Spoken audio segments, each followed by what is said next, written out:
তুই ভাই কি করতেছেন? এই তো জ্বরে বানে কাজ করতেছি, কি করব। এগুলি কি করতেছেন এখন? Fibre fibre টানতেছি। ফাইবার কোথার জন্য? এখানে আপনার লাইন কোথায় কোথায় আছে বলেন তো দেখি। এখানে বোয়ালখালীতে ফুলতল এরিয়াতে আর কি, ফুলতল বদারপাড়া, হ্যাঁ। এরপর সিওপি সেদিকে। ও, আপনার লাইন চার্জ কত? গ্রাহকে কিরকম সার্ভিস দিচ্ছেন? সার্ভিস বলতে লাইন চার্জ গ্রাহক কিরকম চাচ্ছে, যেরকম ফ্রি। আমরা তো লাইন চার্জ কোনো কিছু নিই না, একদম ফ্রি। ফ্রি?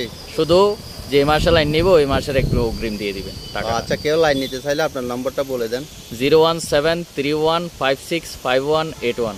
আপনার সার্ভিস তো ভালো? আলহামদুলিল্লাহ, সব কিছু ওকে। এখন কি এটা কিসের জন্য টানতেছেন? এটা কি দ্রুত কি কোনো কাজ? এটা আমাদের ফাইবার একটা আছে অলরেডি, এটা হচ্ছে ব্যাকআপের জন্য। যদিও কোনো সময় একটা কাটা যায়, হ্যাঁ, এই ফাইবারটা দিয়ে আমরা কি ব্যাকআপ দিতে পারবো। এটা কি এনটিডিএন নাকি? হ্যাঁ, এনটিটিএন এর। ও আচ্ছা আচ্ছা, ঠিক আছে তাহলে। ঠিক আছে, সালাম আলাইকুম।